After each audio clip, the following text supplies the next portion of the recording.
Hello বন্ধুরা, আমি শুভ আর তোমরা দেখছো আমার ইউটিউব চ্যানেল বাউন্ডুলে। তোমাদের সবাইকে স্বাগত আরও একটা নতুন ভিডিওয়। সময়ের সঙ্গে সঙ্গে মানুষের মধ্যে ব্যস্ততাও বেড়ে গেছে, আর এই ব্যস্ত জীবনে আমরা মাঝে মধ্যেই হাঁপিয়ে উঠি। তখন মনে হয় বেশ কয়েকটা দিনের জন্যে দূরে কোথাও পালিয়ে যাই, কিন্তু রোজকার কর্মজীবন বা চাকরি জীবন থেকে ছুটি পাওয়াটাই হয়ে যায় খুব মুশকিল। তাই আজকে আমি বাউন্ডুলে শুভ তোমাদের এমন এক জায়গার খোঁজ দেব, কোনো একটা দিন ছুটি করে সকালে বেরিয়ে ঘুরে ফিরে আবার সন্ধ্যার মধ্যে বাড়ি ফিরে চলে আসা যায়। তাহলে চলো আমার আজকের ভ্রমণ গল্প শুরু থেকেই শুরু করা যাক।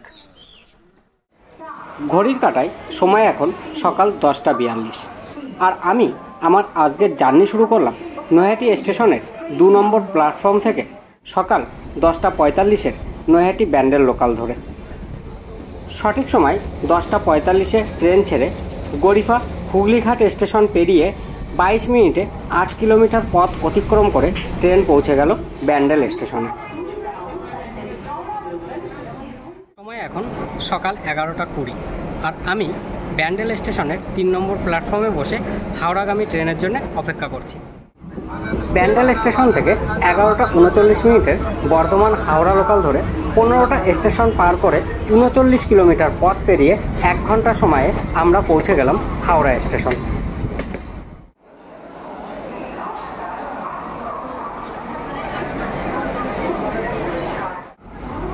ঘড়ি বলছে সময় এখন দুপুর 1:11, আর আমি আছি হাওড়া স্টেশনের ওল্ড কমপ্লেক্সের 13 নম্বর প্ল্যাটফর্মে। হাওড়া থেকে আমাদের 1:15 পাঁশকুড়া লোকাল ধরার কথা ছিল, কিন্তু আমি এখন যে ট্রেনে আছি এটা 12:25 হাওড়া মেদিনীপুর লোকাল। মানে 12:25 ট্রেন প্রায় 1:17 ছাড়লো। আমি জানি না এই লাইনের ট্রেন এতটাই লেট করে কিনা, নাকি আজকে এরকম হচ্ছে। তো যাই হোক, তোমাদের যাদের জানা আছে আমাকে প্লিজ কমেন্টে জানিও যে এই রুটের ট্রেন এইরকম লেটে চলে কিনা। আমাদের আজকের গন্তব্য দেউলটি। হাওড়া থেকে তোমরা Medinipur local, Panskura local, Mecheda local বা খড়গপুর লোকাল যে কোনো ট্রেন ধরে পৌঁছে যেতে পারবে কিন্তু দেউলটি।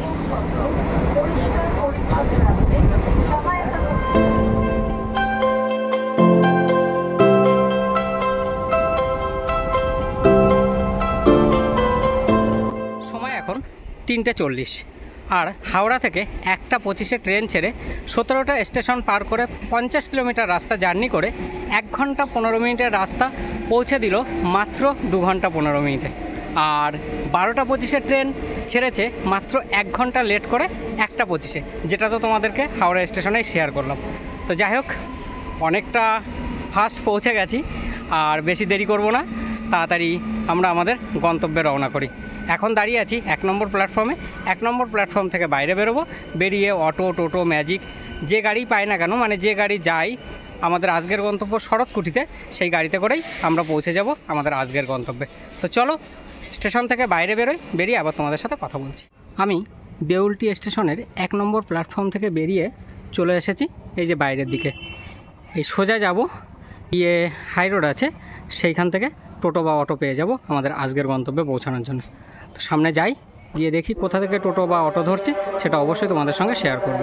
এই যে এইদিকে স্টেশন, আর এই রাস্তা সোজা চলে গেছে মেন রোডের দিকে। তো আমরা এখন এই দিকেই হাঁটছি, এই দিক থেকেই টোটো অটো পাওয়া যাবে।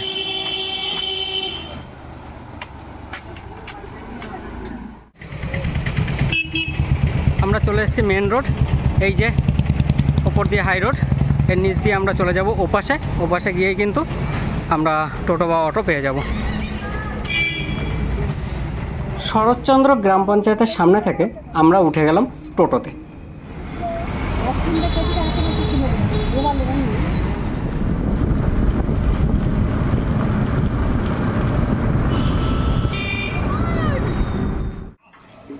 টোটো থেকে নেমে গেলাম কথাশিল্পী শরৎচন্দ্র চট্টোপাধ্যায়ের বাসভবন যাওয়ার যে মোড়ের মাথা, সেইখানে। বিকেল 4:20, আমরা টোটো থেকে নেমে গেলাম শরৎকুঠির মোড়ের মাথায়। সেখান থেকে হেঁটে আমরা যাচ্ছি শরৎকুঠির দিকে। মোড় থেকে শরৎকুঠির দূরত্ব মাত্র 300 মিটার।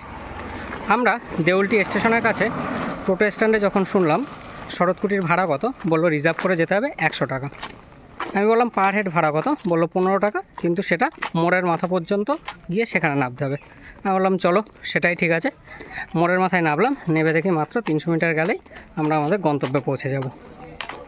তো 300 মিটার হাঁটার জন্যে 70 টাকা বেঁচে গেল। যাই হোক, তোমরা যখন আসবে টোটোয় করে মোড়ের মাথা পর্যন্তই আসবে, এখান থেকে কিছুক্ষণ হেঁটেই পৌঁছে যাবে কিন্তু তোমরা শরৎকুঠিতে।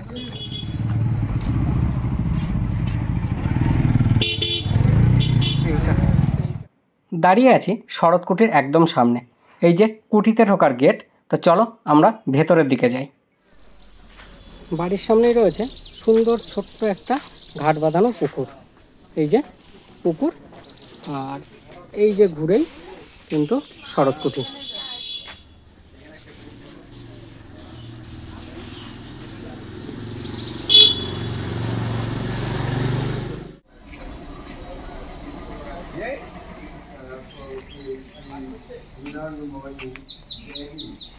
বাড়িতে ঢুকেই বাঁদিকে রয়েছে কথাশিল্পী শরৎচন্দ্র চট্টোপাধ্যায় একটা সুন্দর মূর্তি। তো চলো এবার তোমাদেরকে বাড়ির ভেতরটা ঘুরিয়ে দেখাই।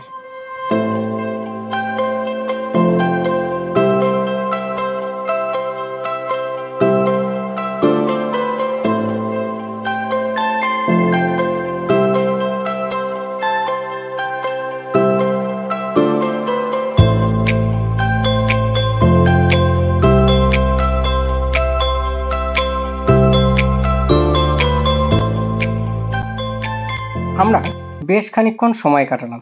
এবার চলো এই বাড়ির যারা দেখাশোনার দায়িত্বে রয়েছে তাদের মুখ থেকে এই বাড়ির ইতিহাস সম্বন্ধে জেনে নিই।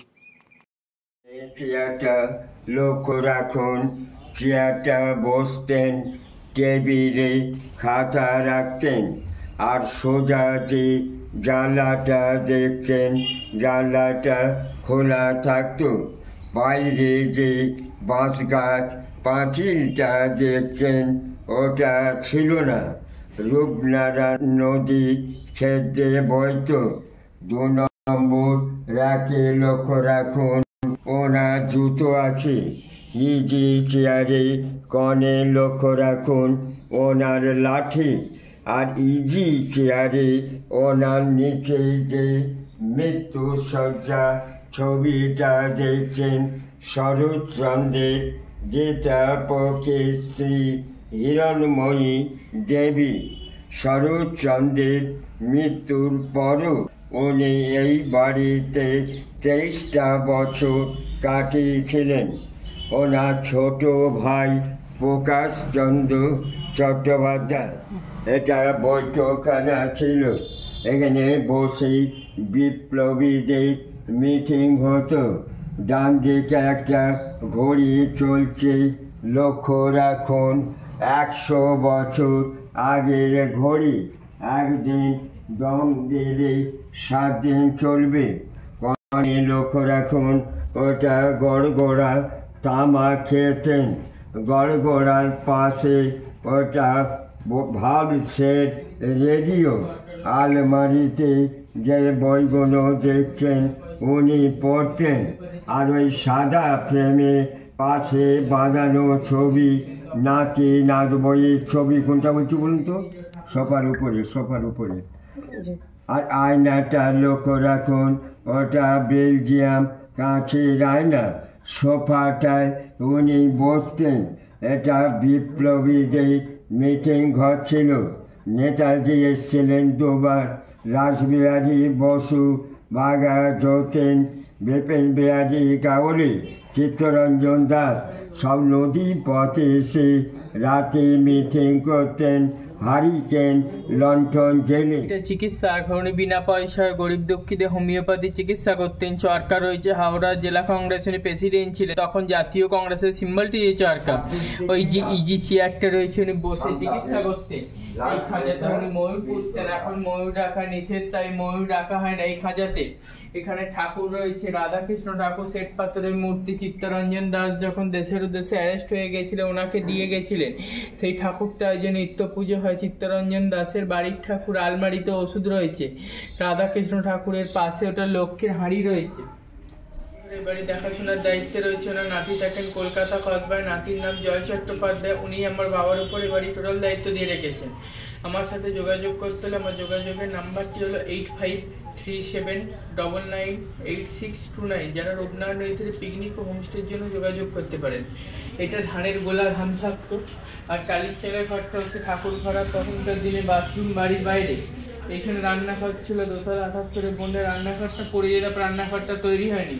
আর এই যে সিস্টেমটা করা রয়েছে এটা হচ্ছে ভাতের ধান গড়ানোর জন্য। এইটা বিপ্লবীদের পালিয়ে যাওয়ার রাস্তা, গোপন রাস্তা, ব্যাকডোর, সবুজ রঙের গেট।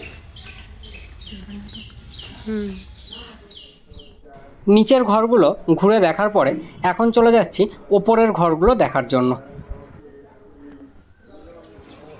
ওপরে রয়েছে বেশ বড় মাপের একটা শয়নকক্ষ।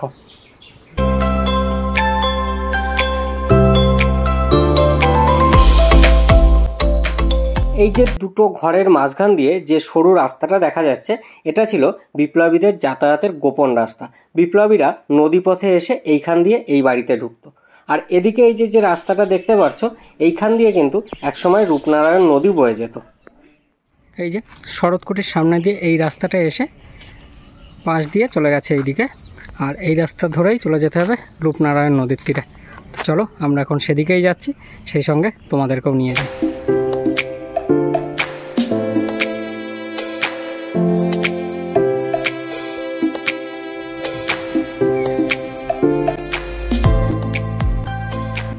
আমি এখন দাঁড়িয়ে আছি রূপনারায়ণ নদীর তীরে। আর দেখো নদীর তীরে বেশ কয়েকটা ফুচকার দোকান, আইসক্রিমের দোকান। তো নদীর পাড়ে এই দোকানগুলো কিন্তু দারুণ লাগছে। আর ওই যে দূরে দেখা যাচ্ছে সাদা কালারের পাকা দোকান, ওইখানে কোল্ড ড্রিঙ্কস, কুরকুরে, চিপস এইসব পাওয়া যায়। আর পোস্টারে লেখা দেখলাম ভাতও পাওয়া যায়। এই নদী আর নদীর পাড়ে এই যে দোকানগুলো, জাস্ট একটা আলাদাই পরিবেশ। শরৎকুটি ঘুরে আমি এখন চলে এসেছি রূপনারায়ণ নদীর তীরে। তো আমি এই যে দাঁড়িয়ে আছি রূপনারায়ণ নদীর একদম কাছে। তো চলো এই জায়গার পরিবেশটা তোমাদেরকে একটু দেখাই।